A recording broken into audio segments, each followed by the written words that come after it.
Hello everyone, welcome to my YouTube channel. और आज हम करने वाले हैं एक और महत्वपूर्ण टॉपिक जो कि होने वाला है चुनाव। प्यारे बच्चों, इसमें हम जानेंगे कि चुनाव क्या होते हैं, चुनाव क्यों कराए जाते हैं और चुनाव और लोकतंत्र का क्या संबंध होता है। ठीक है प्यारे बच्चों, ये सभी परीक्षाओं के लिए, सभी कक्षाओं के लिए एक महत्वपूर्ण वीडियो हो सकती है, इसलिए इसे लाइक एंड सब्सक्राइब ज़रूर करें और बेल आइकन को ऑन करें और ज़्यादा से ज़्यादा अपने ग्रुप्स में अपने फ्रेंड्स को शेयर करें। Thank you so much. प्यारे बच्चों, चलिए स्टार्ट करते हैं। पहले जानेंगे हम चुनाव किसे कहते हैं। प्यारे बच्चों, चुनाव का अर्थ जानने से पहले हमें लोकतंत्र का अर्थ जानना पड़ेगा। ठीक है प्यारे बच्चों, किसका? लोकतंत्र का अर्थ, इसका मीनिंग होता है लोक प्लस में तंत्र।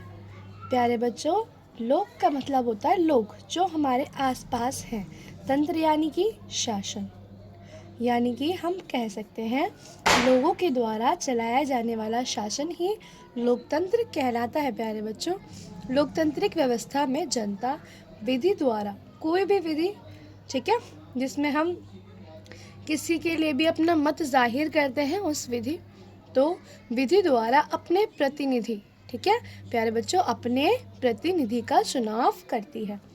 देखिए, जो प्रतिनिधि होता है वो प्रतिनिधि को हम कैसे बता सकते हैं, जो भी प्रतिनिधि को यहाँ पे एक्सप्लेन किया गया है, जिसका चुनाव करके, ठीक है, संसद या विधानसभा में भेजा जाता है। कोई एक सभा होती है प्यारे बच्चों, उस सभा के अंदर जो एक क्षेत्र का एक व्यक्ति चुनकर उस सभा में भेजा जाएगा, जो आपका मत उस सभा में रखता है या फिर बताता है, उसे ही प्रतिनिधि कहते हैं। आई होप आप लोगों को समझ में आ गया होगा। अब बात करते हैं प्यारे बच्चों, लोकतंत्र मैंने आपको समझा दिया। बात करेंगे लोकतंत्र के प्रकार की।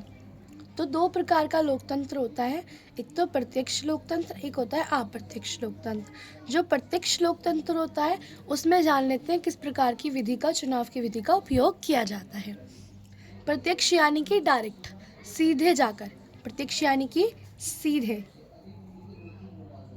ठीक है, सीधे जहाँ जनसंख्या कम होती है, लाइक छोटी मोटी, इतना जनसंख्या का भाग है और इतना आपका देश है, ठीक है, तो आप किसी जहाँ की जनसंख्या कम होती है और जनता एक स्थान पर एकत्रित हो जाती है, इकट्ठी हो जाती है, होकर अपने प्रतिनिधित्व का चुनाव करती है, उसे हम प्रत्यक्ष लोकतंत्र कहते हैं प्यारे बच्चों।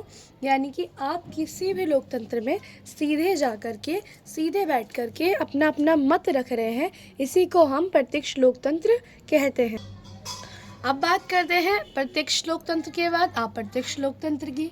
अब ये जस्ट इससे अपोजिट है।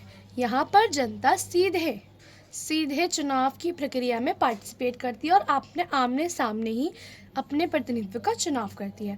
परंतु जहाँ अधिक जनसंख्या होती है, बहुत विशाल देश होता है, बहुत बड़ा देश होता है, लाइक बहुत बड़ा देश है और उसमें जनसंख्या भी बहुत ज़्यादा है, तो हम सबको एक जगह इकट्ठा नहीं कर सकते, ठीक है।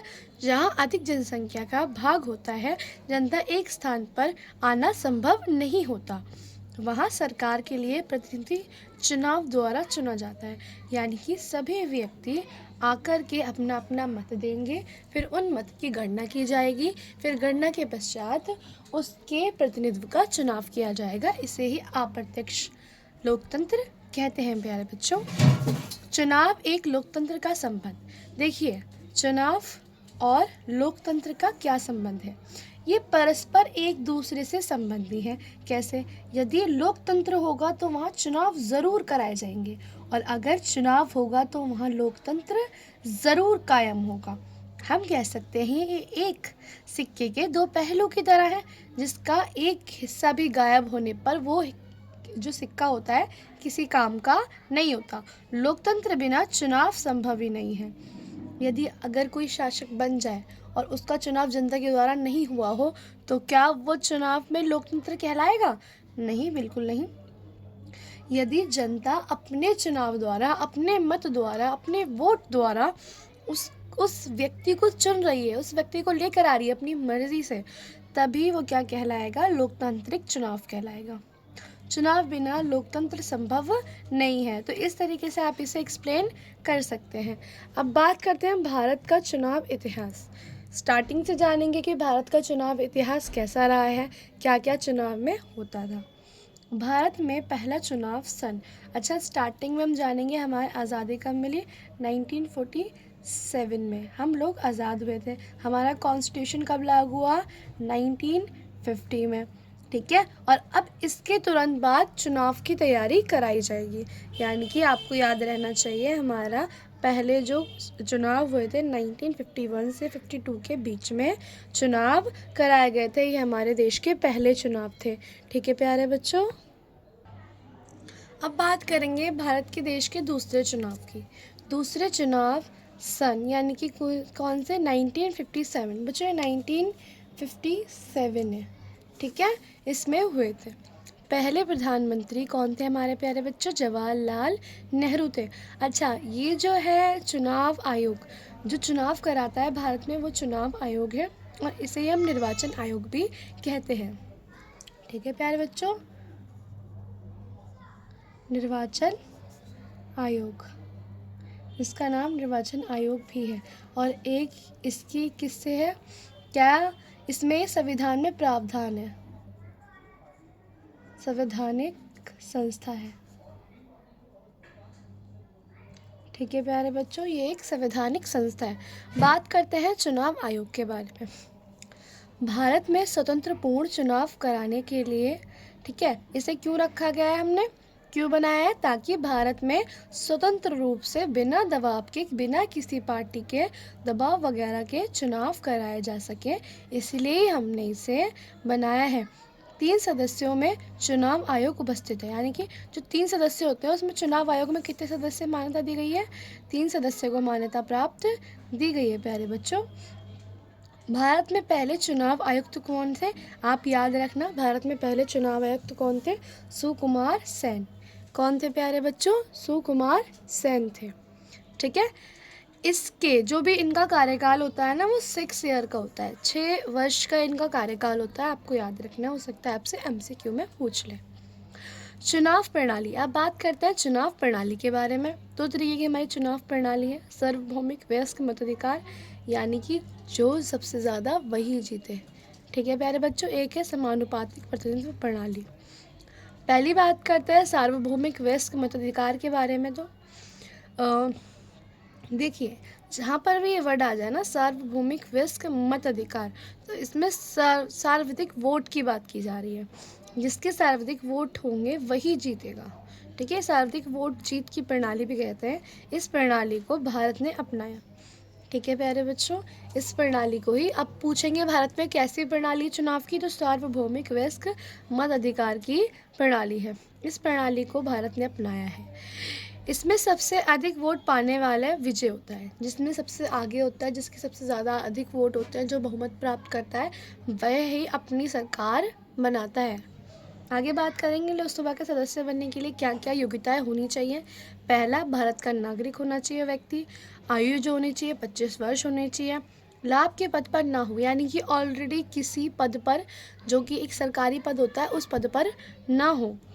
पागल या दिवालिया ना हो, यानी कि मानसिक या शारीरिक रूप से बिल्कुल स्वस्थ होना चाहिए प्यारे बच्चों, ठीक है। समझ में आया आप लोगों को? अब बात करते हैं चुनाव प्रक्रिया की। अच्छा, चुनाव प्रक्रिया में काफ़ी सारे चरण आते हैं, ठीक है। चरण में क्या होता है? चुनाव अधिसूची जारी की जाएगी, यानी कि कौन कौन चुनाव देगा, किस किस का नाम आएगा, कौन कौन चुनाव प्रणाली से हट गया, इन सभी के चुनाव के बारे में बताया जाता है। चुनाव की तिथि के बारे में बताया जाएगा। चुनाव के प्रसार करने के लिए उम्मीदवारों को इजाज़त दी जाएगी। चुनाव की तिथि जारी करी जाएगी। पार्टियां बनवाई जाएंगी, जो जो पार्टी होती है उन पार्टियों में देखा जाए किस किस सदस्य को ऐड करना है, किस किस को हटाना है। चुनाव चिन्ह बन दिए जाएंगे पार्टियों को। चुनाव सूची जारी की जाती है कि कौन कौन इस बार वोट डालने वाला है, और फिर चुनाव कराए जाते हैं। एंड गणना होती है, और 10 में आप लिख सकते हैं परिणाम घोषित होना,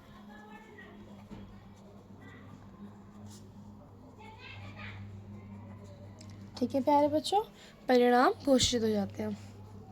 तो ये तो थी हमारे भारत की प्रक्रिया किस तरीके से होता है। अब बात करते हैं समानुपातिक प्रणाली। इस प्रणाली में प्रत्येक पार्टी चुनाव से पहले अपने प्रत्याशियों की एक प्राथमिक सूची जारी करते हैं, यानी कि जो जो पार्टी चुना गया है चुनाव से पहले प्रत्याशियों को प्राथमिक सूची जारी करता है और उतने ही प्रत्याशियों को उस प्राथमिक सूची में चुन ले लेती है जितनी सीटों पर कोटा उसे दिया जाता है। यानी कि देखिए, यदि 50% किसी पार्टी ने जीती और 25% किसी पार्टी ने जीती और किसी ने जीती 15%, किसी ने जीती 10%, ठीक है, तो इसमें क्या है, बहुमत इस पार्टी का है, ज़्यादा इसकी चलेगी, लेकिन इन पार्टियों की भी सरकार जहाँ पर ये जीती है उस उधर बना दी जाएंगी उनके कोटा के अनुसार। यही समानुपातिक प्रणाली कहती है। अब बात करते हैं विशेषताएं की। देखिए, विशेषताओं में जैसे बात करेंगे तो ये एक सरल प्रणाली है, जनता के प्रति जवाबदेह होती है, यानी कि आपको जवाब देने पड़ता है। चुनाव की विशेषता, ठीक है, ये चुनाव की विशेषताएं हैं और ये चुनाव के दोष हैं। सरल प्रणाली होती है, चुनाव के द्वारा हम अपने प्रतिनिधि को आसानी से चुन सकते हैं। जनता के प्रति जवाबदेह होते हैं, भैया आपने क्या किया, आप क्यों कर रहे हैं, आप किस प्रकार कर रहे हैं, आपने ये लॉ क्यों लेके आए, तो वो आपको जवाब देंगे। मतदाता एवं प्रतिनिधि के प्रत्याशी संपर्क, ठीक है, जो मतदाता होते हैं, जो मत डालते हैं, जो जनता होती है उनके बीच और जो प्रत्याशी खड़े होते हैं उनके बीच ज़्यादा डिफरेंस नहीं आता। ये खर्चा होता है, मतलब जो होता है ना, खर्चा भी होता है इसमें काफ़ी। लोकतांत्रिक सिद्धांत पर आधारित, यानी कि लोकतंत्र के बिना चुनाव संभव नहीं है, चुनाव के बिना लोकतंत्र संभव नहीं है। मैंने आपको यही पहले बताया था। अब बात करते हैं दोष के बारे में। सबसे बड़ा दोष है अधिक व्यय, यानी कि बहुत ज़्यादा खर्चा होता है, बहुत ज़्यादा पैसा लगता है इसमें, ठीक है, हर 5 साल बार करा रहे हैं, कंटिन्यूसली सरकार बदल रही है और उसमें बहुत ज़्यादा खर्चा कराया जा रहा है। वोटों का खरीदे जाने, यानी कि वोट भी खरीदे जा सकते हैं, और जैसे कि आप लोग जानते हैं लोग पैसे बांटते हैं चुनाव के टाइम में और बहुत सी चीज़ें बांटते हैं, तो उसे कह सकते हैं वोटों का खरीदा जाना, ठीक है। झूठा प्रचार, यानी कि जो वादे नेता वगैरह कर लेते हैं उन वादों को पूरा नहीं करते हैं फिर आगे चल के, तो ऐसे झूठे वादे भी प्रचार किए जाते हैं। और इसके कुछ पॉइंट ये हैं, जैसे कि सांप्रदायिकता, यानी कि सांप्रदायिकता फैलती है, असहनशीलता फैलती है, हिंसा भी हो सकती है, ना जीतने वाली पार्टी हिंसा वगैरह भी कर देती है। जाति धर्म, जात के नाम पर वोट मांगे जाते हैं, यानी कि हम मुसलमान हैं, हम हिंदू हैं, इस नाम पर वोटों को बांटा जाता है। अपराधियों का प्रवेश, कभी कभी इस प्रणाली में अपराधी भी प्रवेश कर लेते हैं। तो ये थी हमारी चुनाव के ऊपर की वीडियो बच्चों। अच्छा लगा हो तो आप बिल्कुल लाइक करके जाएं, सब्सक्राइब करके जाएं और आगे से आगे शेयर करें, ताकि हम और डे टू डे आपके लिए वीडियोस लेके आ सकें और नोट्स बना सकें। बच्चों, आप एक सब्सक्राइब कर देंगे तो मेरी हिम्मत बढ़ेगी, मैं और वीडियोस बनाऊंगी, ठीक है, अच्छे से अच्छा कंटेंट आप तक पहुंचाऊंगी आपके एग्ज़ाम्स के लिए, ठीक है। तो प्लीज़ आप सब सब्सक्राइब करके जाएं, लाइक करके जाएं, कमेंट करके जाएं, ठीक है बच्चों।